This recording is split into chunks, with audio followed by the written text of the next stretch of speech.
It's definitely been a while, excuse me, but I'm back. Good morning, good afternoon, good evening, happy Monday. I hope you guys have had a great time celebrating the holidays with your family. If you celebrate, Merry late Christmas again. Happy late New Year. I hope the time with your family was spent with a lot of love, a lot of joy, a lot of peace, and a lot of happiness.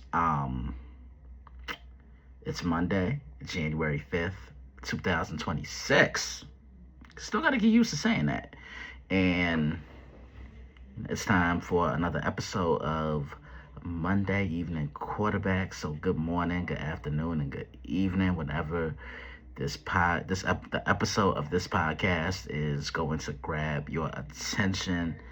My name is Christian Simpson. I am the creator, I'm the founder, I am the NFL and college football analyst for a brand called The Daily Blitz, where we specialize in all things football 24/7, 365. Not only am I an analyst, I'm a blogger, I'm a radio contributor, and just like many of you, I'm a fan of the sport. I love the game just as much as the typical fan, even though, I have a career with it. And, it's just always a blessing to come on and talk about the sport. And believe me, when I say I have a lot to say, I have a lot to say. Gonna look back at the second round of the college football playoff. I'm gonna answer your questions. I'm gonna look back at a wild weekend of the NFL, which was the season finale, week 18. So from here on out, it's all about the playoffs and who's gonna get to Santa Clara to play in Super Bowl 60 this year. Who represents the AFC, who represents the NFC. I'm gonna look ahead to the next round of the college football playoff because we are down to four. And I think it's four teams that I don't think a lot of people would have thought would be here if you had to go back to the beginning of the season when everything was just kicking off. Yeah, football is really at its peak now. And, that's enough talking. Why don't we dive right in? Well, before we even dive right in, if you've been following along from the get-go, thank you as always. And if this is your first time tuning in, hello, you were referred to me. Thank you for taking a referral. Thank you for referring me to whoever you referred me to. I hope you enjoy the show. And if you like what you were hearing, make sure you like, share, and subscribe to the podcast. Yeah, the more, the merrier. And with that being said, yeah, let's dive right into it. So the second round of the college football playoff kicked off in Arlington at Jerry World. I think this was the matchup of the second round that I was looking forward to the most. Miami Hurricanes, Ohio State Buckeyes, and, if you follow along with the sport heavily, this is a matchup that we've been way overdue for quite some time. These two met in a very memorable national championship game, believed to decide the 2002 season in 2023. In 2003. And, more than likely, a lot of these guys who play for both teams now probably weren't even born at this time. I'm sure a lot of their family members remember this game, but nah. One thing I want to say, it's been cool seeing the past legends who have coached the U, like on the sidelines supporting the program. Like you just don't see that a lot with a lot of college teams. Ray Lewis has been there, Andre Johnson, Edgerrin James, Warren Sapp, Michael Irvin. Oh yeah, Mike's been there. Jimmy Johnson was at the game last week. And, the way Miami is playing right now, it kind of reminds me of how they played back in the day. physical, hard hitting, and we're gonna challenge your manhood, and that's exactly what they did against the Ohio State Buckeyes. Now, this was Ohio State's first game since the Big Ten championship, where they suffered their first loss of the year against the Indiana Hoosiers.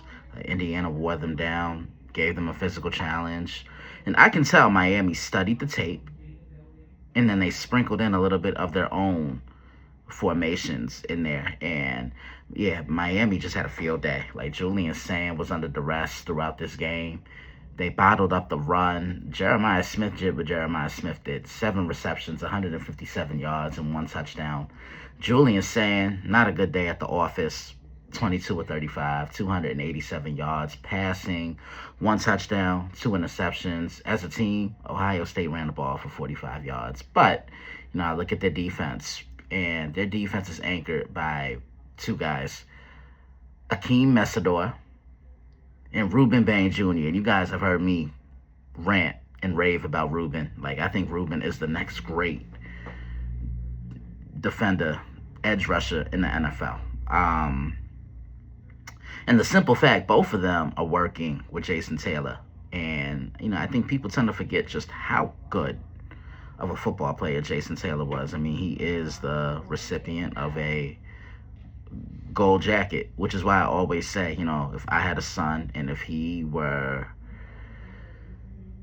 looking to play, especially if he were a defender, I want him to go to Miami. I mean, look, I'd support him as a parent wherever he wanted to go, but Miami, he could learn the things about the sport that I wouldn't be able to teach him. I mean, how many young men can say they learn from all-time greats like Ray Lewis, Ed Reed, Warren Sapp, guys who are all recipients of a gold jacket in Canton, Ohio. But yeah, Miami established the physicality early on, and they never let up. In other words, they punched Ohio State in the mouth. They won this game in a huge upset, 24-14. Miami moves on. Ohio State's going home. They didn't need Carson Beck to dominate this game. They just kind of need him to control things. 19-26, 138 yards passing, 1 touchdown. But most importantly, he didn't turn the ball over. And what do I always say? When good Carson plays, good things happen. When bad Carson plays, he's very sporadic, and the team struggles because of it. And as a team, the Hurricanes ran the football 37 times for 153 yards. Like, Mark Fletcher, to me, is the tone setter for this entire Miami football team. And when he has it going, good things happen. Miami's on to the next round. The next game that happened was on New Year's Day. 1 came on New Year's Eve. 3 came on New Year's Day. Oregon, Texas Tech. Now, I thought this was the most evenly matched game of the second round. Very interesting quarterback matchup. Baron Morton and Dante Moore. Decorian Moore came back, which was huge for them. Texas Tech played who they played. They beat who they beat, but they haven't seen a team with the talent of the Oregon Ducks. And defensively, I wonder what Dan Lanning was going to throw at Baron Morton, because there have been too many times when Baron Morton just had too much time to throw the football. And the thing I like about this Texas Tech team is they can beat you in so many ways. They can run it with Cameron Dickey and Jacoby Williams. They can speed the game up. And then defensively, they have a 3-headed monster. Romello Height, David Bailey, and Jacob Rodriguez. And that Texas Tech defense was legit. Same can be said about Oregon. And yeah, Oregon must have heard something, because Oregon came in and just, they bullied Texas Tech. This was something that Texas Tech hadn't seen all year long. I mean, their defense really made life miserable for this offense that just looked to glide through everybody that was in their direction, that was in their path. Baron Morton probably his worst game of the season. 18-32, 137 yards passing, no touchdowns, 2 interceptions. Dante Moore, 26-33, 234 yards passing, no touchdowns. He did throw a pick. Oregon really couldn't. Neither team could really establish the running game, but Oregon's defense was the reason why they won this football game. I mean, Brandon Finney, what a day at the office.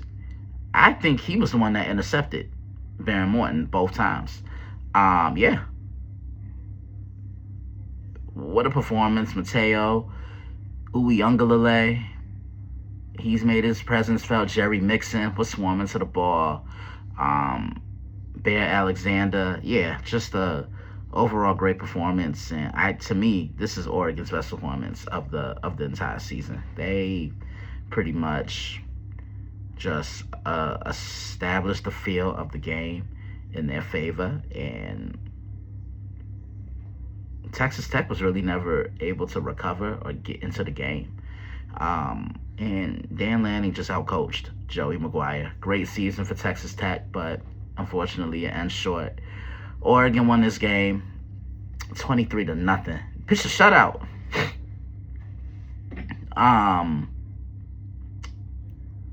Game 3. How could you not like something at the Rose Bowl, right? Believe it or not, this is the first meeting between the Alabama Crimson Tide and the Indiana Hoosiers. I had a feeling Indiana was going to come out rusty, kind of like Ohio State. First time playing in over 20 days, 25 to be exact. Alabama, I was so impressed with them against Oklahoma because they made in-game adjustments. Yeah, in-game adjustments. And that pretty much saved their season. But, this was a tougher challenge. I personally think Indiana, they're the most well-rounded group of everybody in this 20. They're physical on offense. They're physical defensively. Fernando Mendoza, obviously, is making plays when you need him to. And, defensively, they can make you one-dimensional. They can force turnovers. They can punch you in the mouth. And that's exactly what they did to Alabama. I mean, this was a piss-poor performance from Alabama. Not showing up on a grand stage. Now you're giving people more reasons to talk. Oh, well, you shouldn't have been there. You were a 3-loss team. And coincidentally, that's how many points Alabama scored against Indiana. Indiana dominated this game and never let up. 38-3. Fernando Mendoza, you talk about efficiency. 14-16. 192 yards passing and 3 touchdowns. Kalen Black, 15 carries, 99 yards. As a team, Indiana ran the football for over 200 yards, 215 to be exact. Indiana shut down the run for Alabama. Alabama just couldn't get anything going. And Indiana wins their first college football playoff game. And that's why they're on to the next round. But probably the game of the entire playoffs took place in New Orleans. Ole Miss, Georgia. You gotta love the SEC, right? Now, these two played earlier in the year in Athens. And Ole Miss had them until they didn't. And I've said this about Georgia all year long. When you have them down, you got to keep them down. Like, you can't allow them to hang around. Or, in other words, close the door on them. And that's exactly what happened. And I just remember Georgia's defense really clamping down and delivering when they needed to. Didn't look great for 3 quarters, but when they needed to, they showed up. And that's just mental fortitude under Kirby Smart. I said this in the preview, and I'll say it here too. I just know for a fact that Ole Miss is so happy that they could just solely focus on football. They don't have to worry about a certain coach, whether he's going to leave or whether he's going to stay, because he already did it. He took the job at Baton Rouge. That's Lane Kiffin, in case you're wondering who I'm referring to. But this group plays hard for Pete Golden, and I hope they just end up giving him the job, but maybe they did. But yeah, it was a back and forth affair. Georgia looked like they were running away with this. Scored 21 first half points, but then came the second half, and it was all Ole Miss. The fourth quarter was an absolute shootout because Georgia gave up 20 points in the fourth quarter alone. It's one thing to give up 20 points in a half, but in a quarter, that's really bad. Ole Miss finally caught Georgia slipping, and they finally closed the door on them. Ole Miss wins this game 39-34. Trinidad Chambliss, 30 of 46, 362 yards passing, and 2 touchdowns, no picks. Kawan Lacey, 22 carries, 98 yards. And Harrison Wallace III, talk about stepping up. 9 receptions, 156 yards receiving, and 1 touchdown. On the Georgia side, Gunnar Stockton, 18 of 31, 203 yards passing, and 1 touchdown. Yeah, Georgia ran the ball well, but it was the defense, I think, that just took their foot off the gas. Zachariah Branch made a couple of catches. He was actually their leading receiver. 8 receptions, 67 yards, 1 touchdown. Yeah, Georgia just ran out of gas. Ole Miss kept their foot on the gas pedal this time, and the result was different.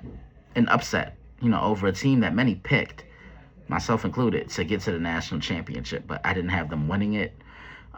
So, I say all of that to say, what was your biggest takeaway of the second round of the college football playoff? And I want to look ahead to the next round. I mean, very intriguing matchups. In one matchup, you have Oregon and Indiana.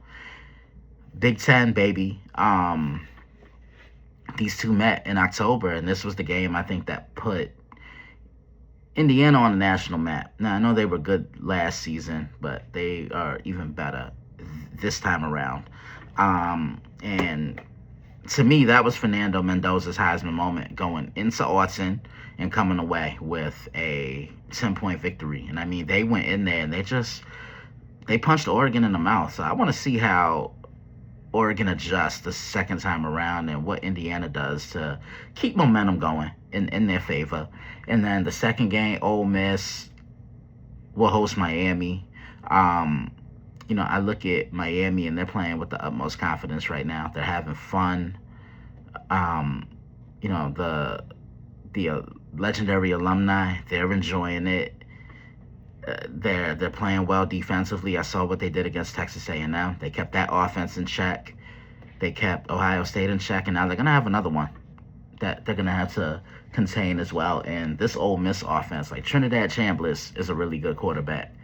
That's a really interesting quarterback matchup. You got Trinidad on one side, and then you got Carson Beck on the other. Cannot wait to preview these two, and that is all I have for now when it comes to college football. When I get back, I will be talking Week 18 of the NFL. 2 games took place on Saturday. A team who didn't make the playoffs last year, not only did they clinch the division, but the 1 seed and the road to the Super Bowl will travel through this city. We're going to look ahead to the NFL playoffs. And when I get back, that's what we're going to talk about. This is Monday Evening Quarterback on YouTube. I shall be back.